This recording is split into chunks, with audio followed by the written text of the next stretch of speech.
Ayatnya di Yohanes 1 ayat 1, pada mulanya adalah firman. Udah selesai, Yesus itu firman. Oke, Ini Yesus itu framing. firman ya.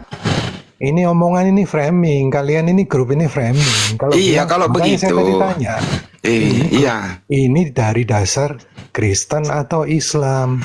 Kalau dari Kristen, kalian kasih judul Yesus bukan firman, itu framing. Ya, kalau begitu Itu salah. yang di dengerin dulu, yang disalib itu firman atau manusia yang disalib? Langsung kena ubun-ubunnya nih. Kalau saya jawab, Anda bilang saya muter-muter, ya kan? Saya ulang kembali pertanyaannya ya.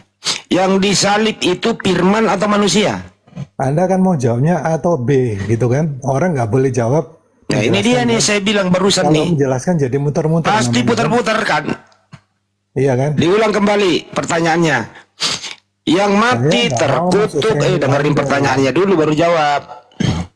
Yang mati terkutuk di tiang salib adalah A. Manusia, B. Firman. Jawab. Saya baca ya, Galatia 3 ayat 13. Kalian itu kaum penggal ayat sih. Ya gue bilang juga apa? Belaga gila mereka semua kalau datang. Ya, belaga gila. Nah itu framing kan. Bener. Nah framing kan, kalau gila saya kan nggak bisa ngomong sama Anda. Belaga pilon, belaga pelon semua. Coba aja siapa? coba. Yang gila siapa? Coba ya, dengerin ya pertanyaannya ya. Yang mati di tiang salib terkutuk adalah. Ini dengerin ya. Ini pertanyaannya dengerin dulu. Berarti yang siapakah yang mati terkutuk di tiang salib? Anda Dime dulu dia. Siapakah yang mati terkutuk di tiang salib? A. Firman, B. Manusia. Jawab. Ya nggak mau dengerin kita. Saya masih menjawab. Anda tadi bilang saya gila. Kalau saya gila, saya yang mati terkutuk di tiang salib adalah. Loh, jawab dulu. Kalau ngomong jangan framing. Kalau mau bicara yang benar saya jawab. Nah, ini ngomong apa ini orang ini, coba nih. Coba bayangkan kalau nih. caranya kayak kamu ya framing itu. Bapak ini gimana sih Pak? Diajak dialog tapi ngoceh terus. Iya Pak, Bang Handi nanya. Bapak diam dengerin gitu, kalau dialog nanti baru Bapak jawab. Jadi tahu pertanyaannya apa Tapi gitu loh. Saya gila Bu, gimana? Anda mau ya udah Pak, karena mau dialog atau mau bahas orang gila? Saya tanya. Yang bilang gila tadi siapa? Ya kalau Bapak nggak gila ya udah Pak. Orang gila itu, orang gila kalau dibilangin gila pasti marah. Ya, loh, karena dia gila beneran. Ini kan logika. Ini kan logika. Logika sederhana. Kalau saya jawab, saya harus ngikutin Anda. Ini jawab A atau B, kan gitu kan? Terus mau ngapain di sini? Mau belakang gila lagi? Bilang apa? Ya udah, gini aja deh. Lu terangin dulu bagaimana cara Anda itu, ya bagaimana cara Anda itu berobat jalan, resep-resepnya aja deh, silakan. Nah, iya kan? Nah, balik lagi, framing lagi. Jadi nggak masuk ke topik. Jadi kita ini saling hujat. Jangan, gue masukin ke topik lagi kalau gitu. Siapakah yang mati terkutuk di tiang salib? A. Firman, B. Manusia. Jawab. Nah, boleh nggak saya jawabnya nggak harus A dan B, sesuai dengan kemauan Anda? Ya berarti Anda tidak baca topik. Tapi tetap di dalam konteks itu. Tapi jawabnya bukan A dan B. Yang mati itu Yesus atau Firman? Saya jawabnya tidak A atau B. Boleh nggak? Ya berarti yang mati Dakocan. Loh, Anda nggak ngasih saya kesempatan kok. Jadi yang mati di tiang salib itu apa? Loh, Anda ketawa lucu. Saya nggak dikasih kesempatan untuk jawab. Kayak gini loh. Kayak ini sekolah. Anda itu guru. Pinter sekali nih orang ini. Apa ya dia makan ini ya? Tiap hari lalu ya. Terus saya disuruh sama kamu milih A atau B. Saya nggak mau masuk ke Ya udah kalau gitu sih. Udah ada bro. Yang mati di tiang salib siapa? Nah, saya jelaskan, iya kan? Boleh nggak? Yang mati di tiang salib siapa? Loh, saya jelaskan. Kalau saya jelaskan, saya nggak dijelaskan, dijawab. Loh, saya jelaskan, tapi kalau saya jawab, saya dibilang muter-muter apa enggak? Ya terserah kamu deh. Saya kasih waktu 60 hari, silakan. Nggak usah 60 hari, 1 menit aja. Ya silakan jawab. Coba, silakan jawab. Hei, jawab. Nyemplung. Jawab. Gimana itu? Sengaja saya turunin suruh jawab di bawah. Ketik aja biar singkat. Kalau dia ngomong panjang. Coba ketik di bawah. Yang mati terkutuk di tiang salib adalah A. Firman, B. Manusia. Kalau dia ketik kan nggak bisa panjang. Coba. B. A atau B? Diulang. Sebagaimana topik tadi Bang Joma sama Nathan, yang mati terkutuk di tiang salib adalah A. Firman, B. Manusia. Oh, banyak yang bantu di bawah, manusia katanya. Ada yang jawab C, ODGJ katanya. Padahal nggak ada pilihan loh. Kan dia protes, Yesus bukan firman, dia marah. Gua kasih lah ke salib. Kalau dia jawab, yang mati terkutuk di tiang salib adalah firman. Bagaimana bisa ya tentara Romawi menyalib firman? Gimana caranya firman ditusuk tangannya, Pak? Dipaku tangannya, diikat gitu. Kalau dia jawab manusia, artinya Yesus memang bukan firman. Serba salah kan? Nah, untuk menjawabnya harus jadi orang gila dulu. Diputar sana, diputar sini gitu loh. Itulah mereka. Inilah. Memang ini sangat berbahaya. Sang bintang timur. Merusak akal manusia. Tapi merasa pintar, bisa ngomong gitu loh. Boleh nggak saya jawab, tapi tidak berdasarkan multiple choice? Ya kagak bisa. Karena judulnya itu Yesus bukan firman. Jadi antara Yesus dan firman. Yesus firman atau bukan? Ini kalau saya punya murid kayak begini, saya bersihin semua ini. Saya mandiin 7 sumur. Mandi kembang 7 rupa. Benar. Lanjut.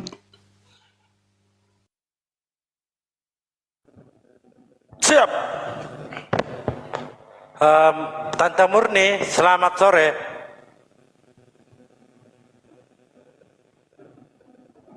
Tante Murni, selamat sore. Bukan tante. Bapak, ini bapak laki loh. Assalamualaikum. Awas ya.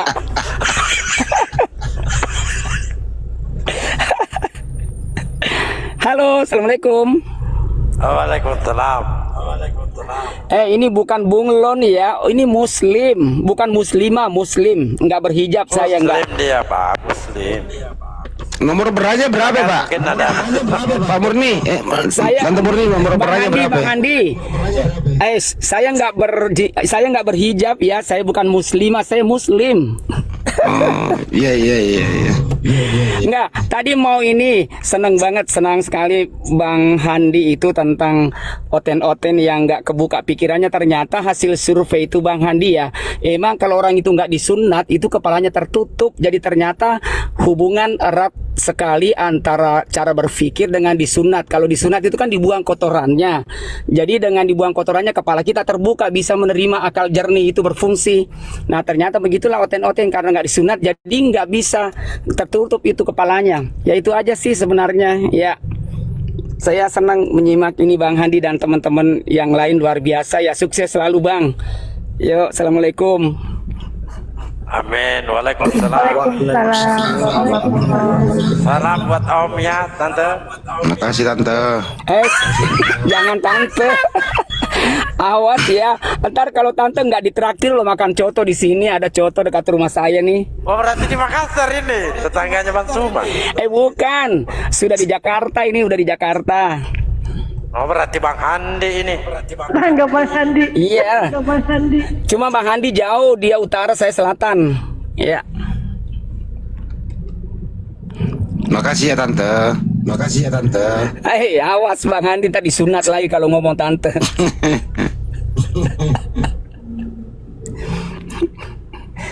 Oke, tadi kan sepi-sepi aja ya, jadi biar sekedar ikut ramein. Ya, seneng kalau rame ya. Ya semoga ayo pada naik yang oten-oten itu biar bisa kita dengar gimana sih pendapatnya tentang Bible-nya sendiri. Tapi gue heran sama lu ya. Lu udah lama di Jakarta. Lu logat-logat lu apa ya? Masih ada Ya, nggak bisa bugis-bugisnya itu, Bang. gitu loh. Nggak bisa Bang Andi, udah itu mah udah kebanyakan makan ikan. Ya itu loh. Mbak. Santai aja napa bro. Ya udah. Mau di Jakarta mana? Oh, di Pulau Seribu. Itu kan utara. Ya udah, Tante Murni. Makasih.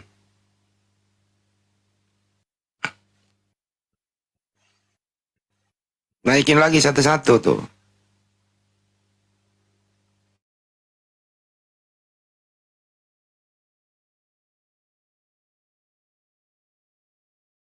Yesus, B. Firman. Boleh nggak saya menjawab tidak ada dari salah satunya? Ya gimana ceritanya? Lanjut. Kopi dulu, kopi Selamat dulu. sore Om. Om Resai, selamat sore. Om.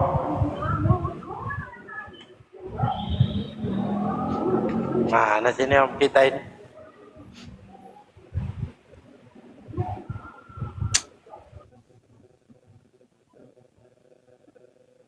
Padahal itu si Nathan itu udah lama loh diskusi. Mulai dari Zoom. Ya mulai dari Zoom dulu itu loh.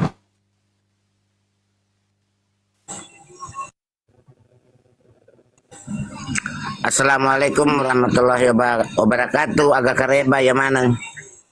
Waalaikumsalam warahmatullahi wabarakatuh. Mbak Deceng.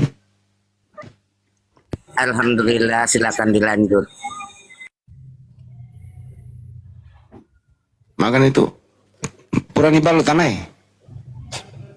Oh, kalau tanahku Depo Balu, sayangnya Allah peninggalan orang tua, Bang. Ya mau ke balu-balu mbok, gue maka solak tuh. Ya itu makanya dia neboding balu tanah kalau peninggalan orang tua itu. Balu bawan nih dibagi. Capui mantan aku bagi, agak ngurangi ya duit cinampo mi capu nih. Ya kalau tanah sendiri, tanah warisan orang tua malas dijual. Ya jual aja tanah orang, Pak. Wow, tangan dua jadi satu loh, Bang. Daripada nggak ada kerjaan, Pak. Assalamualaikum Pak Ustadz. Salam. Saya Islam ini dari Bima. Mau jual tanah juga? Enggak Ustadz. Cuman mau tanya ini. Halo Pak Ustadz. Iya Om, silakan. Berapa meter tanahnya? Apa? Saya mau tanya. Tanya apa Pak? Tanya hukum ini agama.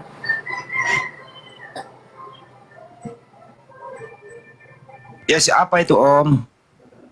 Ya? Apa mau ditanyain Om? Mau tanya, kan menurut Islam itu misalkan ini bertengkar sama suami misalkan atau sama istri, kalau sudah ditalak satu kali itu atau dua kali itu apakah bisa diperbaiki lagi atau gimana Pak? Bisa Bang, kan masih bisa mediasi.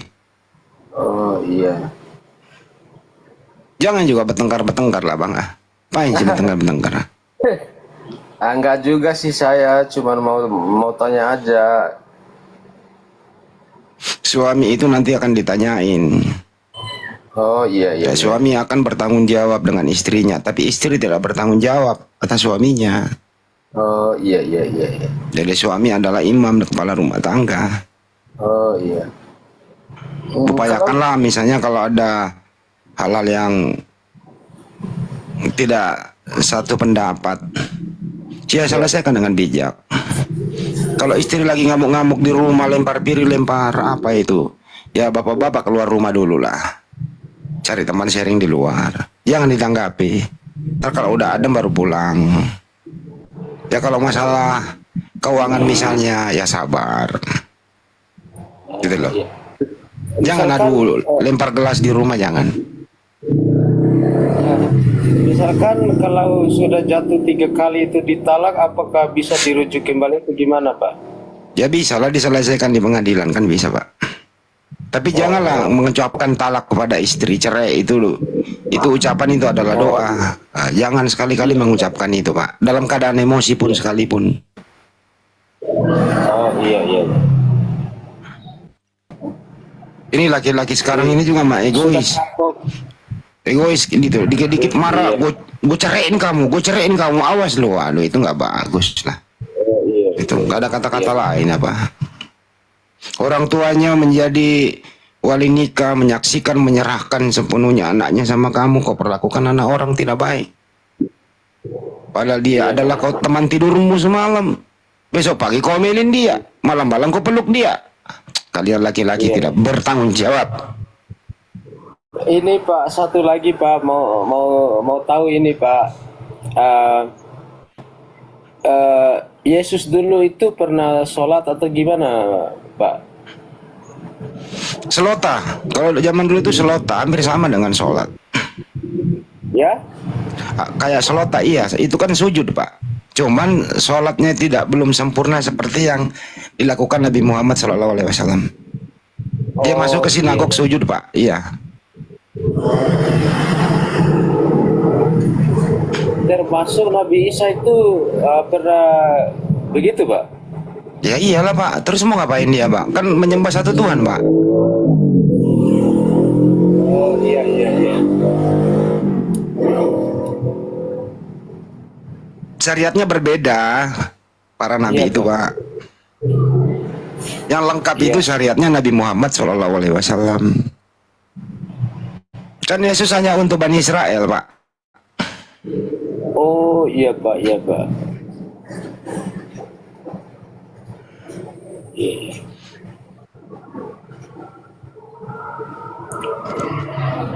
Gitu ya Pak. Udah dulu ya Pak. Ya. Gimana tanah? Udah belum di tanahnya udah diukur belum?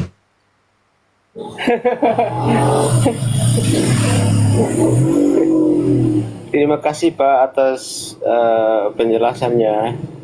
Sama-sama Pak. Anda Muslim ya? Iya Pak, saya dari Bima ini, NTB. Ya Bima mah Muslim, Tuan Guru Bajang ya. Tuan Guru Bajang. Tuan Guru Bajang di sana. Nggak kenal Tuan Guru Bajang? Kenal Pak? Iya. Nggak kenal. Iya. Oh Bapak kenal Tuan Guru Bajang? Ya, sering lihat di TV lah Pak. Oh iya iya iya. Iya saya kenal juga. Waktu dia calon apa kemarin itu dia keliling Bima Pak. Baik Pak. Iya. Kalau hari libur Pak, ya tolong bersihin Mandalika ya Pak. Iya.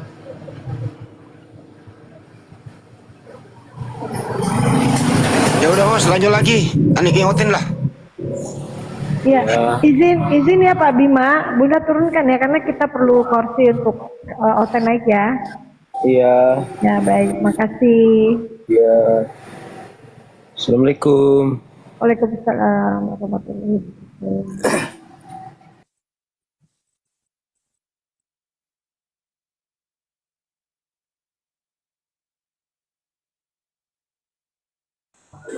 Assalamualaikum Bang Ho semua, sama Bang Juma, sama Bang Andi. Kami mohon maaf mau turun, ada kerjaan sedikit. Dia nggak usah minta maaf Pak, orang nggak ada salah kok. Dia nama gaga deh, yang penting kami loh ya dampeng. Oh iya, terus dampan namang itu Mai. Iya, iya. Ya, Jokan nih Joka tak. Oh, Apa iya, selama Iya, amin, amin, amin. banyak ki banyak ki no medua mah ki. Nggak ada.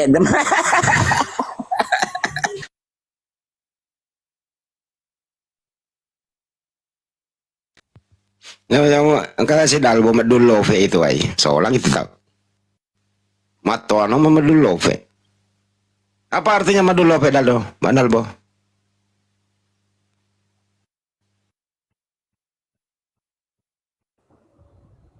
Diajak ngomong hostnya ini malang.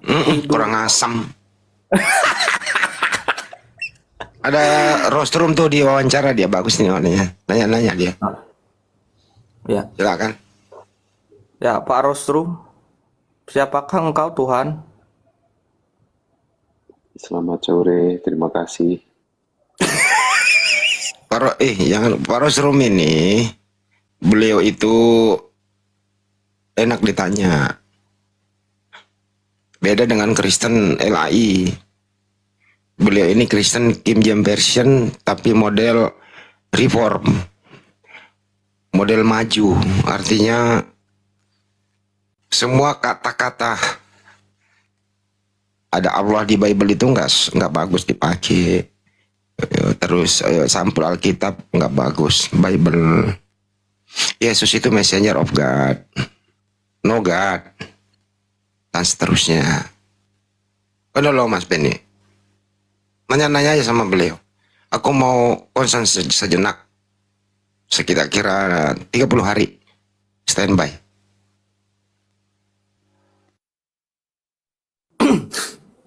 Baik. Apa ya yang mau saya tanya itu? Jadi menurut Pak Rostrum ini saya baru ketemu sama Pak Rostrum. Mungkin saya belum tahu ya. Pak Rostrum. Menurut Pak Rostrum itu Yesus, nah Yesus ini siapa sih? Iya, Mas. Iya, nggak apa-apa, Oke, silakan. ini tadi ada sedikit delay karena ada telepon masuk. Tadi pertanyaannya gimana, Abang? Bisa diulang? Yesus, nah sosok yang bernama Yesus dalam Bible ini siapa sih sebenarnya kalau menurut Pak Rostrum? Iya, tadi itu begini, Bang. Tadi ini saya mau cerita santai dulu ya. Ini ada Bang Zuma kah? Ada beliau. Oh iya, iya. Tadi begini, tadi saya tuh lagi di Komal sebelah, itu lagi seru-serunya, saya ngejawab, terus kemudian ada call masuk ke HP saya, gitu. Saya terima, pindah Komal deh. Topiknya hampir mirip-mirip. Ini masuk ya Bang Zuma, ini yang ada Bang keterima. Jadi oke. Tadi hampir mirip kisahnya tentang Yesus itu siapa begitu ya. Saya sudah sampaikan bahwa yang ada di Lembaga Bible Indonesia itu salah dalam menerjemahkan yang harusnya Lord itu menjadi God, gitu kan. Itu yang juga sedang kami perjuangkan begitu, Bang. Terima kasih. Jadi menurut Pak Rostrum ini sepakat kalau bahwasannya Yesus ini adalah messenger of God gitu, utusan Tuhan. Iya, konteksnya di situ. Nanti secara dogma akan mempengaruhi seluruh dogma yang ada gitu. Karena memang selama ini kan hampir 200 tahun ini kan kita ada gerakan-gerakan baru yang di situ bahwa mengimani kitab terjemahan itu sebagai firman Tuhan. Nah itu Bang, itu saya juga sampaikan di berbagai kesempatan ya. Itu. Berarti betul ini judul tema yang di bawah host ini Yesus bukan firman. Oh ini iya, apalagi pakai logonya Bang Suma ini. Begini ya kok, berarti kalau menyebut Yesus bukan sang firman, ini secara kritik teks sejarah atau secara dogma yang Abang tanyakan untuk diskusi dengan saya, biar saya tidak salah gitu. Secara teks saja, kalau dogma janganlah Pak. Oke, secara teks itu tidak pernah ada menyebut konteks di 4 kitab karangan di awal yang kita gunakan itu terkait dengan Yesus ini diposisikan sebagai firman yang seperti apa begitu ya. Kalau kita melihat kitab-kitab karangan, karena kitab Perjanjian Lama setelah saya diskusikan dengan kawan-kawan yang ada di Israel, kebetulan ada beberapa kali kami ada kesempatan ke sana berdiskusi, terus diperkenalkan dengan teman-teman Yahudi ya yang non Kristen, karena yang kami kenal adalah teman-teman pendatang atau keturunan Yahudi yang tinggal di sana yang kebetulan beragama Kristen, tapi itu Kristen yang berbeda ya, tidak ada di Protestan dan tidak ada di Roma Katolik begitu. Jadi mereka punya gitu. Itu pun ditolak gitu karena ini yang kamu maksud siapa? Yesus orang Yahudi. Tidak mungkin orang Yahudi itu akan menghukum mati orang yang menyampaikan tentang tentang Tuhan gitu. Tidak mungkin melakukan perundungan ataupun penolakan terhadap orang yang memang itu pembawa pesan Tuhan kan, gitu kan. Selama ini kan tidak pernah terjadi di sejarah Yahudi kan seperti itu. Jadi tadi itu saya di koma sebelah belum sempat menjelaskan, udah banyak yang masuk. Ini mirip-mirip temanya gitu. Itu Bang, mungkin kalau kurang mengerucut bisa to the point kan pertanyaan. Jadi saya bisa, saya agak pelan-pelan, saya agak tertahan-tahan sedikit supaya saya tidak menyinggung kanan kiri begitu Bang. Terima kasih. Ya, jadi poin yang saya tangkap tadi memang tidak ada Yesus itu sebagai atau sang firman itu sendiri. Ini sebenarnya Pak Rostrum itu yang mereka bawakan, teman-teman Pak Rostrum sendiri biasanya yang membawakan itu. Tetapi itu memang tidak tercatat di Bible. Begini. Jarang-jarang ada seperti orang seperti Pak Rostrum ini yang jujur gitu loh. Jadi kalau firman didudukkan ada dua hal ya. Firman itu kalau dari pengertian kami, saya dan kawan-kawan, maaf kalau berbeda dengan kalau di sini ada teman-teman Kristen, kita dudukkan ada dua. Firman yang semua ini kalau kita ngomong dari sisi filosofi dogma, semua ini kan kita ada karena firman. Kita semua ini dari firman. Nah itu dulu. Jadi kalau sudah ke sana, ya Yesus juga firman, kita juga firman. Betul. Kan begitu. Jadi itu. Kemudian dua, didudukkan firman itu dianggap setara dengan sang pencipta dan firman itu adalah sang pencipta. Nah, di dua poin inilah yang terjadi satu persinggungan terhadap sejarah dan sains yang sampai sekarang menjadi misteri. Nah, bapak-bapak gereja tidak mau mengakui itu. Karena apa? Di Katolik itu tidak boleh jemaat awam itu mempelajari Bible-nya. Ini kalau teman di sini ada yang Katolik bisa interupsi deh kalau kata-kata saya salah. Jadi seperti itu Bang, kalau firman itu ada dua. Firman itu didudukkan pada konteks filosofi dogmatis. Ya kita semua firman, saya ulang lagi. Kita semua firman yang ada di sini. Tanpa dari firman Tuhan nggak akan jadi semua Adam Hawa ini kan? Ya betul. Nah, itu dalam konteks penciptaan ya. Betul. Nah sekarang kalau firman didudukkan ini ada satu yang naik, ada satu perubahan dogmatis yang diputuskan dengan legal dan dinaungi oleh waktu itu oleh Badan Hukum Negara bahwa sudah terbit kitab beserta dogmanya bahwa firman itu adalah Tuhan. Nah disitulah konsep ada Trinitas lah, ada apa lagi ya, oneness lah, Trinitarian lah, Unitarian lah, gitu. Nah ketambahan lagi kekacauan berpikir adalah teman-teman Kristen gerakan baru ini yang hampir 200 tahun terakhir kan, 2 abad terakhir ini sudah menyampaikan bahwa dogma mereka di gereja itu adalah semua Alkitab kitab, apalagi di Indonesia lah, saya ngomong konteks Indonesia lah, di gereja itu Alkitab ini yang kita pegang adalah kita imani sebagai firman Tuhan. Celakanya di situ, beliau mohon maaf tidak melihat, menarik ke belakang tentang sejarah dan konteks, dan dari mana konteks kitab itu berasal. Baik. Gitu, Bang. Jadi poin yang saya tangkap ini, Pak Rostrum ini tidak percaya dengan Yohanes 1 ayat 1 ya.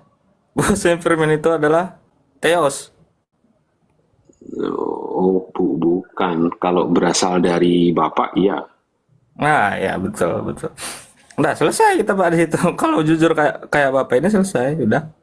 Nggak ada lagi. Assalamualaikum warahmatullahi wabarakatuh. Bang Jibril. Waalaikumsalam warahmatullahi wabarakatuh. Assalamualaikum warahmatullahi wabarakatuh. Waalaikumsalam warahmatullahi wabarakatuh. Bertemu lagi dengan Abang Jibril ya. Kita terakhir sampai pagi itu. Aduh. Gimana Bang Rostum, sehat kabarnya? Mantep ini Bang Rostrum ini. Jarang-jarang saya ketemu Kristen kayak Bang Rostrum. Lanjut Bang Jibril. Ya, saya anak asuhnya Pastor Opa Yakub Sulistyo. Terima kasih. Mantap. Gimana Bang? Kemarin kita bahas soal transmisi kitab suci. Abang udah pelajarin? Udah sampai mana nih Bang? Iya, ya sudah akhirnya membuka ya berkas-berkas yang sudah berdebu saya masukin ke lemari yang paling bawah gitu. Cari-cari lagi yang sudah berwarna-warna coklat begitu. Aduh, ini baca-baca lagi gitu. Ya jadi begitu. Gimana bang? Enggak, tadi itu saya itu diundang. Tiba-tiba ada masuk ya, saya ngeklik aja. Tadi sebenarnya di Komal sebelah itu membahas juga.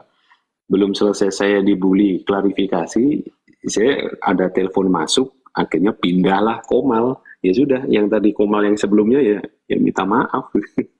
Iya, di Komal Bang Fandi ya. Mungkin ya. Jadi saya belum sempat menjelaskan. Di situ ada sedikit mispersepsi ya, bahwa saya ikut gabung di Komal itu untuk membentur-benturkan gitu, tidak. Saya ingin lebih berdiskusi di mana ada ranah. Memang ya harus saya akui ada beberapa gap. Jadi begini, contoh tentang proses sejarah Isa itu sebenarnya disalib atau tidak gitu kan.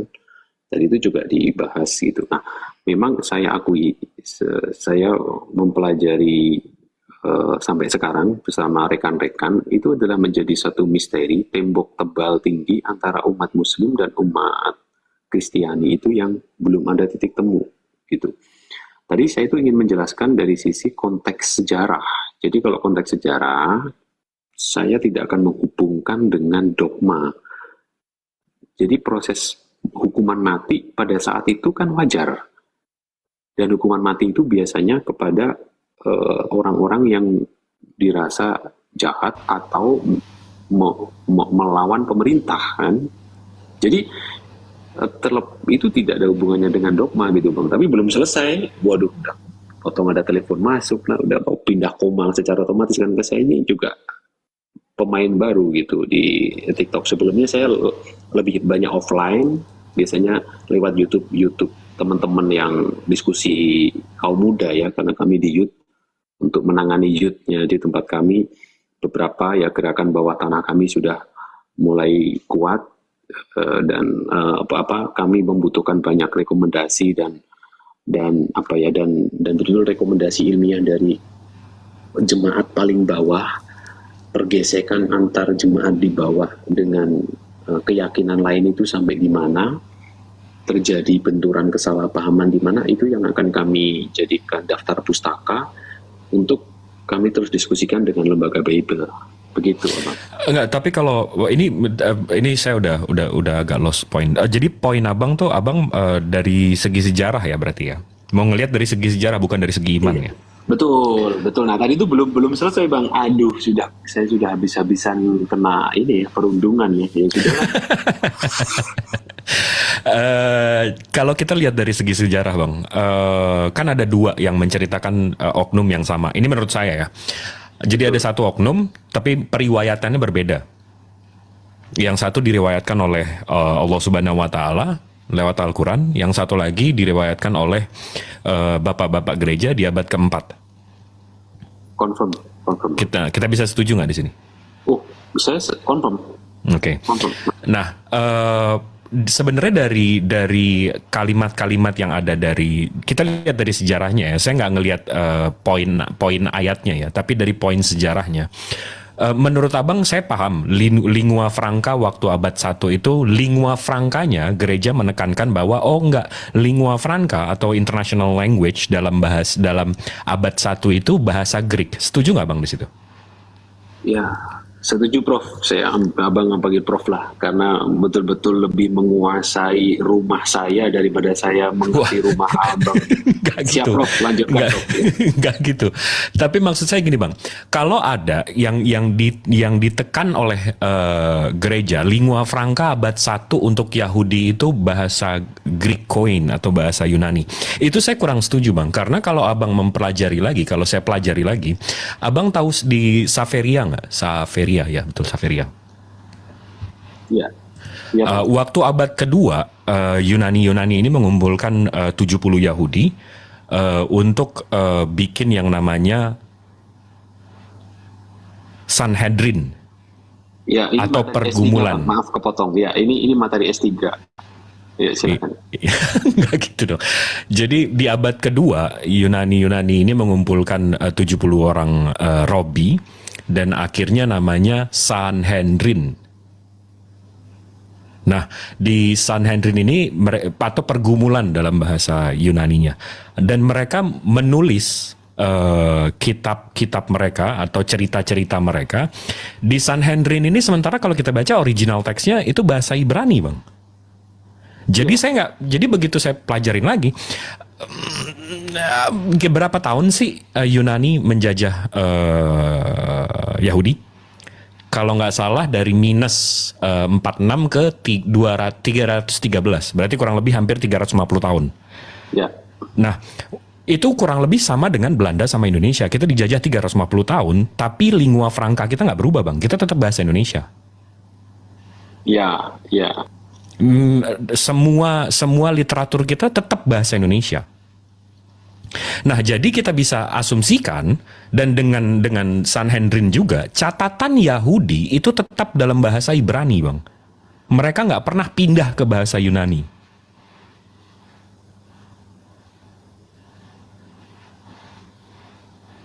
Betul ya? Setuju nggak kita sampai sini?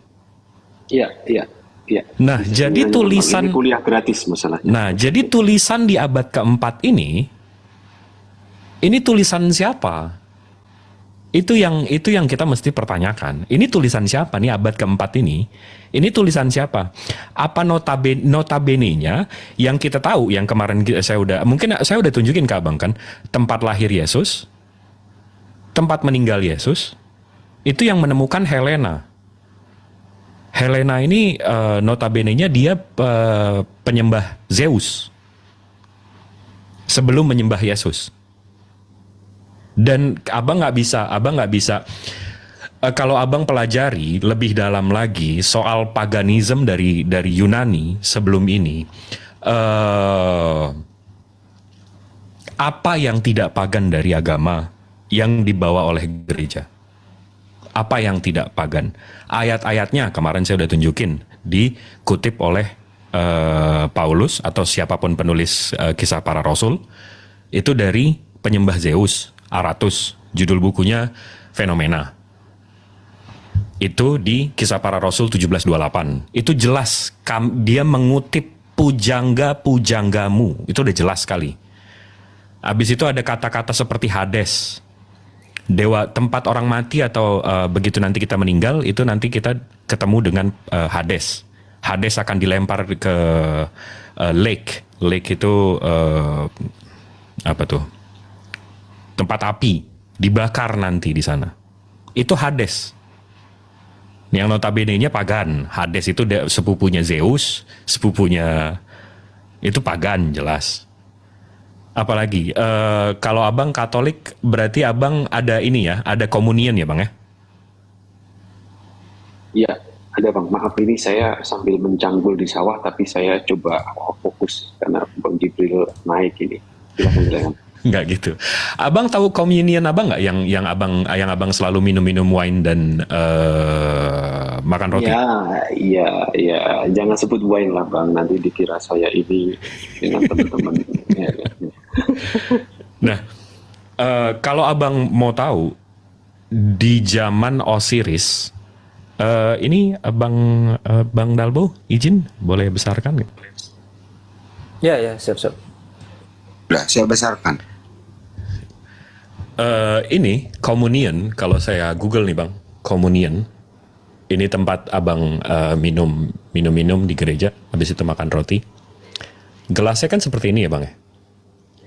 Begitu saya cari tahu lagi, rupanya Osiris, dewa Osiris itu memang minum darah dan makan roti, dan gelasnya persis. Nah, yang lucunya begitu kita cari tahu gelas dari zaman Yesus, cawannya yang disebut cawannya bukan seperti ini, Bang. Nah, kenapa justru drinking the blood of Osiris, the wine, the lunar Osiris Easter special, ini memang. Jadi malah pertanyaan saya begitu saya makin dalam mempelajari soal sejarahnya, apa yang tidak pagan dari Kristen ini? Abang bisa ini nggak? Bisa kira-kira ngajarin saya nggak? Ngasih tahu saya nggak? Apa yang tidak pagan? Kitabnya Biblos, kota dewan pagan, dewa pagan. Kota Isis, Osiris, Baal itu Biblos namanya. Itu dari ada 3000 tahun sebelum Yesus. Habis itu makan roti dan gelas yang ada di gereja itu pagan juga, diambil dari Osiris. Habis itu tempat lahir, tempat meninggal Yesus dibangun di abad keempat oleh penyembah pagan, Saint Helena, Konstantinopel. Habis itu habis itu kitabnya, ayatnya juga. Sampai ke kesemuanya sih Bang. Itu makanya yang saya pertanyakan, apa yang tidak pagan dari ajaran Abang nih Bang? Bisa dikasih tahu nggak? Ya, baik. Sebenarnya itulah yang menjadi satu gejolak juga ya, pergumulan kita di abad-abad sekarang, di zaman saat ini itu, apalagi digitalisasi sudah begitu luar biasa. Nah, disinilah tempat kami, Bang, tempat saya itu, bagaimana ini meluruskan. Ya, memang saya tidak berani speak up yang terkait yang Abang tadi itu. Saya coba menahan diri untuk ini. Saya coba menggunakan sedikit beberapa kiasan begitu ya, Bang. Mohon maaf kalau kurang ilmiah. Memang ada beberapa pergeseran. Jadi ada beberapa dari kami ahli-ahli teolog sebenarnya. Ya, sekali lagi kelemahan di kami itu adalah para rohaniwan itu pun dibatasi beberapa tingkatan yang berhak atau boleh mempelajari Bible itu dari teks, karena kan banyak sekali di situ yang terpotong, tidak lengkap, yang tidak pernah kita bahas itu. Jadi memang sebenarnya itu kan dihubungkan dogma kita menjadi liturgi itu yang tertampil di dalam Bible itu tentang perjamuan terakhirnya si Yesus kan. Jadi setiap ada liturgi komuni istilahnya, kalau di tempat Protestan atau Pantekosta yang gereja-gereja baru itu nama perjamuan kudus lah istilahnya. Itu kan selalu mengutip bahwa pada waktu itu bla bla bla bla bla, mengambil ini bla bla bla bla bla bla. Itu tidak cocok karena kiasan yang digugakan atau lambang-lambang yang digunakan tidak sesuai pada tradisi Yahudi, kalau memang itu dianggap itu tradisi Yahudi yang sebelumnya ya. Kita ngomong tentang bahwa bangsa Yahudi ini kan bangsa yang waktu itu ya, bangsa Israel itu kan tidak ada di satu daerah yang menetap seperti sekarang ya. Jadi dulu tercerai-berai dan mereka memang suka berkumpul di hari-hari tertentu atau di event-event tertentu, itu mereka berkumpul untuk makan bersama. Gitu loh. Jadi sebenarnya konteksnya itu kalau dihubungkan memang itu betul-betul dogmatis sekali sudah diketok palu oleh bapak-bapak gereja. Nah, di saat kalau saya ngomong sejarah internal ya, saya tidak memakai sejarah luar, nanti dikira saya ini penyusup yang akan mengganggu rumah saya sendiri, enggak. Tapi coba kita kalau kami melihat dari beberapa kontradiksi yang ada, iya, komuni itu kan dari sejarahnya kan bagaimana terjadi perjamuan kudus itu kan diputuskan oleh bapak-bapak gereja untuk memperingati itu. Tetapi dogma itu menjadi bahwa itu sebagai satu penebusan gitu. Jadi disinilah ada satu pergeseran tentang kejadian kematian itu dihubungkan dengan dogma komuni itu. Tetapi ayat yang diambil di saat komuni atau perjamuan kudus itu adalah pada waktu malam sebelum ini bla bla bla bla mengambil ini mengambil itu hanya makan bersama, tidak ada hubungannya dengan suatu ritual. Ini sementara seperti itu ya Bang. Nanti mungkin 1 menit lagi saya sambil jalan ini. Oh, oke. Kalau Abang jawabannya soal minum kudus dari cawan yang tadi kebetulan sekali gelasnya dengan Osiris sama, minum darah Osirisnya juga kebetulan sama dan seterusnya. Oke, kebetulan lah. Tapi bisa nggak Bang kalau tiba-tiba kalau saya buka nih Matius 27 Matius 27 23 ke 54 Matius 27 52 ke 54. Itu ada cerita di situ Matius menceritakan soal ada orang-orang kudus itu bangkit dari kubur dan masuk ke dalam kota dan ke Baitullah dan lalalala. Kebetulan sekali Bang, kebetulan nih mungkin Abang menjawab akan kebetulan lagi ada acara yang namanya Antestria. Itu penyembah dewa Dionysius yang notabene-nya lahir tanggal 25 Desember juga. Dionysius ini dewa wine atau dewa anggur di zaman Saint Helena juga, dan Dionysius ini meninggal juga dan bangkit juga 3 hari. Dionysius ini punya cerita yang sama persis. Jadi ada orang-orang suci bangun di hari ketiga dan seterusnya. Ini kalau saya buka datanya ya. Bentar ya. Ini saya ambilnya dari The World History of Encyclopedia, The Antestria. Ini datanya dilindungi oleh UNESCO, PBB, UN. Nah, si Dionysius ini dia di hari ketiga juga. Nah, ini juga dari Britannica juga ada Greek Festival. Memang festival orang Yunani. Nah, Anasteria, one of the several Athenian festival in honor of Dionysius, the wine god, Tuhan anggur. Nah, nih held annually for 3 days in the month of Anterion.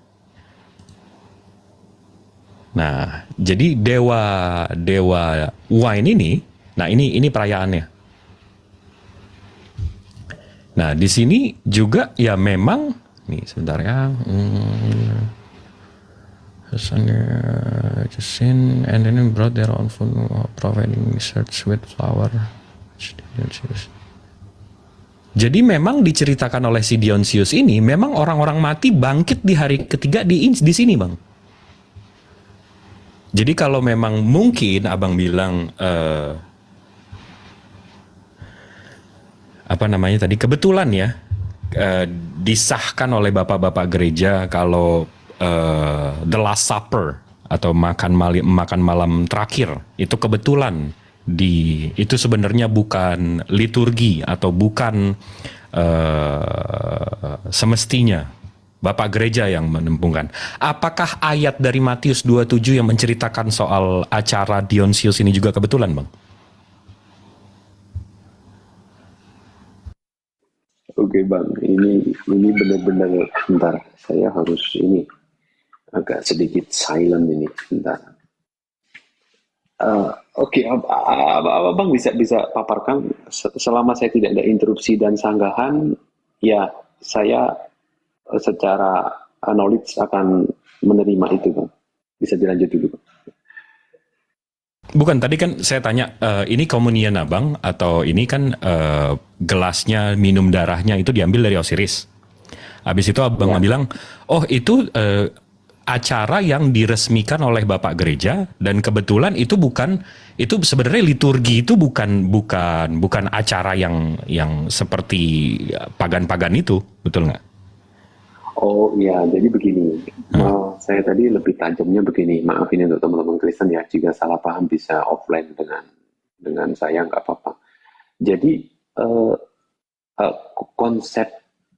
konsep komuni itu ya tadi kan saya bahas memang dalam sejarah kita kan menjadi, makanya di gereja Katolik kalau teman-teman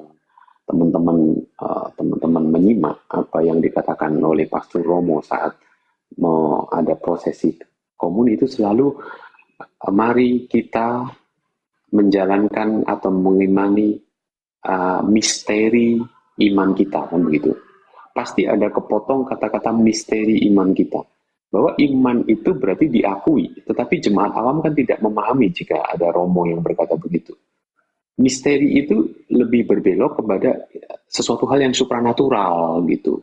Bukan menjadi misteri itu, karena dari sisi sejarah, terbitnya komuni diputuskan, itu dari tradisi mana? Jadi saya menyampaikan Bang, kalau misalkan memang itu diambil dari tradisi, oke lah. Karena Yesus melakukan itu, anggap saja Yesus itu melakukan. Ya, saya mengatakan anggap saja. Dan saya waktu diskusi dengan teman-teman di Israel yang ini, apakah ada sih tradisi orang Yahudi atau bangsa Israel sejak turun-temurun itu tentang makan bersama? Oh ada. Ada yang setahun sekali, ada setiap hari raya apa, ada yang setiap bulan keberapa, begitu kita makan. Itu, oh begitu. Terus apakah ada lagi tradisi makan-makan yang lebih ekstrim atau berkumpul yang lebih ritual? Nggak ada. Ya mungkin ada keluarga atau ada sidang-sidang, kita ada prosesi makan. Gitu Bang. Jadi tadi saya sampaikan menjadi misteri bahwa itu masih menjadi sejarah oleh para teolog-teolog. Ya, teolog dalam tanda kutip ya Bang, karena tidak semua teolog bersedia untuk melakukan research atau diskusi sains itu dari kritik sejarah. Jadi kritik sejarah dan budayanya sudah tidak bisa mengkonfirmasi dari munculnya komuni ini yang diambil dari pengucapan saat prosesinya, itu diambil dari ayat pada waktu malam sebelum ia mengambil ini. Itu tidak ketemu secara historinya begitu Bang. Seperti itu Bang. Oke, itu saya paham. Jadi abang bilang ya mungkin kebetulan diambil ininya. Tapi ini bang, ini yang saya agak susah deh. Saya kalau jadi abang juga saya bingung. Saya akan bingung ngelesnya kemana nih. Jadi kalau saya buka Matius 27 bang, di sini dibilang dan kuburan-kuburan terbuka dan banyak orang kudus yang telah meninggal bangkit. Dan sesudah kebangkitan Yesus, mereka keluar dari kubur lalu masuk ke kota kudus. Ini berarti 3 hari ya. Dan menampakkan diri kepada banyak orang. Nah, begitu tadi saya baca ya soal Dionysius. Ini saya ambil The Anthesteria. Ini memang penyembah dewa Dionysius. Nah, di sini, nih saya ini ya.